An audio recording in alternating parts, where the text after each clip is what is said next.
अस्सलाम वालेकुम, कैसे हैं सब? आप सब ठीक होंगे। उम्मीद है रमज़ान अच्छा जा रहा होगा, जा क्या रहा होगा, अब तो ख़त्म होने को आ गया है। माशाल्लाह माशाल्लाह बहुत तेज़ी के साथ रमज़ान गुजरा है और पता ही नहीं चला रोज़ों का।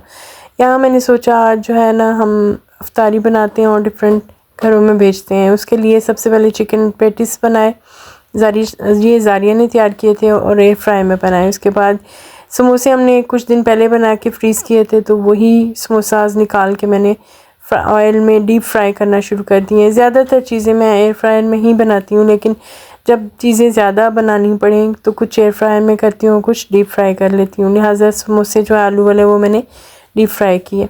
इस तरह से ये दो चीज़ें रेडी हो गई, चिकन पैटिस बन गए, समोसाज रेडी हो गए। और फिर देखते हैं और क्या क्या हमने बनाया, ताकि हम बॉक्सेस बनाकर मैंने कुछ अपनी फ्रेंड्स के घर, कुछ नेबर्स के घर इफ्तारी भेजी। और रमज़ान की तो क्या ही शान है, पूरे रमज़ान आगे पीछे हमारे पास इतनी रहमतें नहीं होती जितनी रमज़ान में अल्लाह ताला की तरफ से आ जाती हैं। और यहाँ पे मैं फिर बिरयानी बना रही थी और उसकी रेसिपी रिकॉर्ड करना भूल गई हूँ। सिर्फ दम लगाते और तहें लगाते हुए आपको दिखाती हूँ। रेसिपी बहुत दफ़ा डाल चुकी हूँ। यहाँ मैंने चावल बॉयल किए थे, सबसे पहले उसकी लेयर डाली, उसके ऊपर भी जो चिकन का पेस्ट बनाया था मसाले का बिरयानी का वो उसके ऊपर पूरा डाला, फिर ऊपर चावल डाले, इस तरह से इसकी लेयरिंग कर दी। और बात रमज़ान की हो रही है तो वाकई रमज़ान बहुत तेज़ी के साथ गुजर गया। उम्मीद है कि सबके रोज़े अच्छे ही गुजरे होंगे और अल्लाह पाक सबके रोज़ों की हुई बातें, नमाज़ें और रोज़ों सबको कबूल करे। अल्लाह पाक हर एक को उसका अजर दे और हर एक के घर पे अपनी रहमतों को नाजिल करे, हर एक के मसाइल और मुश्किलात को हल करे। जो जिसकी नीयतें हैं, जिसकी जो भी ख्वाहिशें हैं, दीनी ख्वाहिशात हैं, उनको पूरा अता फरमाए, आमीन सुम्मा आमीन। यहाँ मैं बिरयानी के लिए जो है चावल डाल चुकी हूँ, उसके ऊपर मैंने चिकन की लेयर डाली, फिर चावल डाले और ऊपर मैं जल्दी कर रही हूँ क्योंकि क्या डाला मैंने, लेमन, हाँ जी, मिंट के लीव्स डाले। यहाँ मैंने प्याज डाली रेड हुई हुई, मेरे पास पड़ी थी, फिर ज़्यादा कलर डाल दिया और इसको लगा दिया दम पे। मैंने कहा जल्दी करें क्योंकि टाइम रोज़ा खुलने में कम रहता जाता है और चीज़ें ज़्यादा हों और ज़्यादा मिकदार में बनानी हो तो बहुत तेज़ी के साथ टाइम गुजरता है। तो यहाँ मैंने इसको दम लगा के रख दिया और साथ ही पकोड़े अब बनाने शुरू करूँगी क्योंकि समोसे रेडी हो गए, चिकन पैटीज़ बन चुके थे।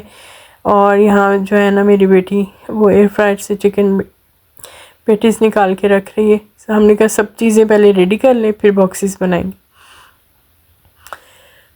तो ये बहुत ही प्यारे बन के निकले हैं माशाल्लाह माशाल्लाह। एयर फ्राई में चीज़ें बहुत अच्छी बनती हैं, एक तो ऑयल की भी बचत भी कह लो और ऑयल फ्री और खाने में भी अच्छी हेल्दी बन जाती हैं, तो ज़्यादा वही यूज़ किया जाए तो अच्छा है। यहाँ मैं अब पकौड़ों के लिए ऑयल रखा था और यह मैंने बेसन सुबह ही बना के रख दिया था खूब सारा, जिसमें आलू भी डाले, प्याज भी डाला, पालक भी डाला और अब मैं पकौड़े ही बनाने लगी। तो पकोड़े तो वैसे ही रमज़ान की जान होते हैं क्या लोग कहते हैं रोज़े तो फ़र्ज़ है, लेकिन हम जैसे एशियन पाकिस्तानी लोगों ने पकोड़े भी फ़र्ज़ कर लिए हैं और वाकई मज़ा आता है। मज़ा कुछ दिन आता है, आहिस्ता आहिस्ता जो है ना, जैसे जैसे रोज़े गुज़रते हैं पकोड़े खाने से दिल चढ़ जाता है, फिर डिफरेंट चीज़ें खाई जाती हैं और कभी कभी तो हम सिर्फ सीधा डिनर पे ही आ जाते हैं, खजूरें खाई और डिनर कर लिया। और यहाँ मैंने जो है ना वो सीख कबाब पहले से बना के फ्रीज़ किए हुए थे, तो वो भी एयर फ्राई में रख रही हूँ ताकि एयर फ्राई में ये भी रेडी हो जाए। इस तरह यहाँ से मैं इसमें लाइन से रख रही हूँ और ये एयर फ्राई में बहुत ही प्यारे बनते हैं। और यकीन करें इसके नीचे लाइंस भी ऐसे आती हैं जैसे टिक्का नहीं बन के निकलता, तो उसके नीचे एक लाइंस होती हैं, सेम वैसे ही बन के निकलेगा। आप लोग भी ट्राई करिएगा। सीख कबाब जो हैं वो बहुत अच्छे बनते हैं एयर फ्राई में।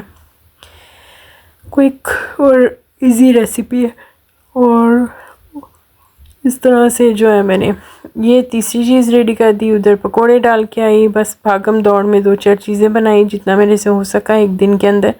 और बाद में बच्चों को लगाया कि चलो भाई बॉक्सेस बनाओ, और इनको बड़ा मज़ा आता है ऐसे कामों पे, बस मामा कोई काम बता दे और ये सब शुरू हो जाती हैं। शुक्र है अल्लाह का, माशाल्लाह बहुत हेल्पफुल है मेरी बेटियाँ।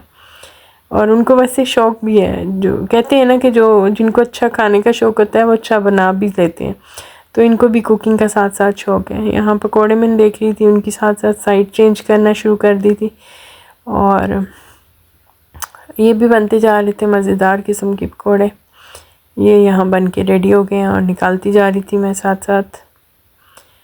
और बच्चे भी साथ साथ हेल्प कर रहे थे। तो उम्मीद थी कि रोज़ा खुलने से पहले हमारी सारी चीज़ें बन जाएंगी और इतना टाइम बचेगा कि हम ये बॉक्सेस पहुंचा सकें जिस घरों में हमने देने हैं या जिन फ्रेंड्स को नेबर्स को मुझे देने हैं।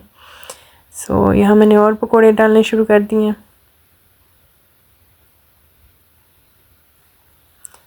ये देखते जाएं आप लोग। 12 रमज़ान का बहुत ज़्यादा मज़ा आया, लेकिन वक्त जो है बहुत तेज़ी से उड़ता जा रहा है। इसी तरह ज़िंदगी, दिन, हफ्ते, महीने, साल गुज़रते जा रहे हैं। सो जितना टाइम मिले रमज़ान में अच्छी से अच्छी इबादत करें और छोटे से छोटा अमल भी आपका जो है ज़्यादा से ज़्यादा सवाब ही आपको पहुंचाएगा।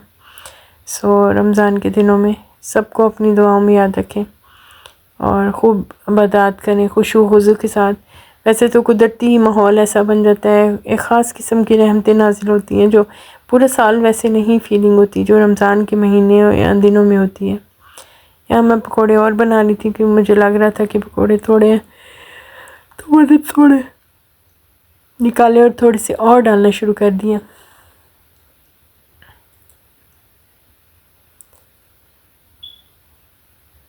देखते जाएं आप लोग भी मेरे साथ साथ कि मैं क्या क्या बना रही हूँ। फुल रेसिपी में मेरा ख्याल है पकौड़ों बेसन की बनाना भूल गई। यहाँ वो जो मैंने बना रखे थे ना एयर फ्रायर में, ये बन के तैयार हो चुके हैं। ये देखें आप लोग भी कितने प्यारे रेड रेड से बने हैं। वाह, मज़ा आया था इनका। सीख कबाब का गर्मा गर्म थे, दूसरा बहुत ही मज़े के थे।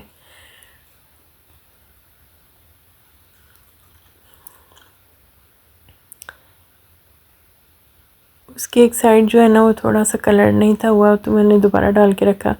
ये दो जो है मुझे लग रहा था उनका कलर सही नहीं। अब फिर मैंने और डाले हैं, वो निकाल लिए तो और डाल के रखे। बस एयर फ्रायर का जो है साइज़ भी खैर अच्छा ही है, काफ़ी मिकदार में चीज़ बन जाती है।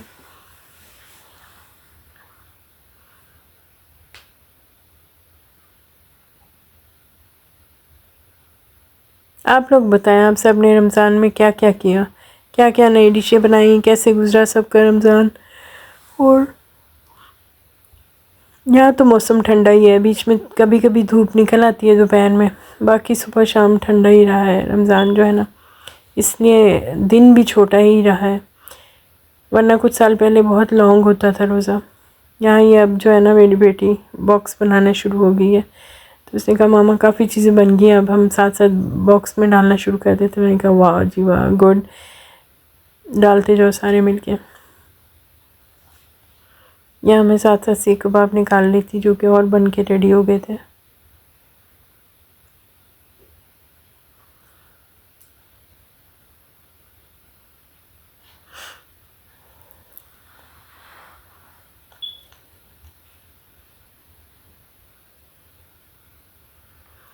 अफ्तारी के टाइम जो भी चीज़ें बनाई जाएँ, जो पकवान तैयार किया जाता है, उसमें जितना ख़वातीन का टाइम सर्फ होता है वो भी इबादत में ही शामिल होता है। लिहाजा इससे घबराने नहीं चाहिए कि हम तो ये कर रहे हैं, उस टाइम में हम इबादत भी कर सकते थे। लेकिन इसको भी अल्लाह मियाँ वही दर्जा देता है और आपको सवाब उतना ही पहुँचाता है। ये और बात है कि आप साथ साथ काम करें, साथ साथ कोई ना कोई ज़िक्र अज़कार कर लिया करें, किसी चीज़ की तस्बीह शुरू कर दिया करें, तो उससे सवाब भी बढ़ता जाएगा। यूँ हमने एक बॉक्स में जो है ना ये समोसे, पकौड़ा और क्या था, सीख कबाब, ये सब डाला और एक बॉक्सेस हमने बिरयानी डाली। तो यूँ हमारी जो है ना वो अफ्तारी तैयार हो गई और शुक्र है कि टाइम से ही तैयार हुई है। और ये बिरयानी को मैंने दम खोला है और अब बॉक्सेस में डालने का टाइम आ गया। माशाल्लाह माशाल्लाह बहुत ही मज़ेदार यमी किस्म की बिरयानी बनी थी और बहुत कलरफुल थी। ये मेरा देश का पतीली का साइज़ अच्छा था जिसमें मिक्स अच्छा हो गया। और ये सारा हमारा टेबल माशाल्लाह, अल्लाह मियाँ हमारी तमाम अफ्तारी रमज़ान की बातें हर चीज़ कबूल करें, आमीन सुम आमीन। अच्छा लगे तो आप लोग पसंद लाइक करें, शेयर करें। अल्लाह हाफिज़।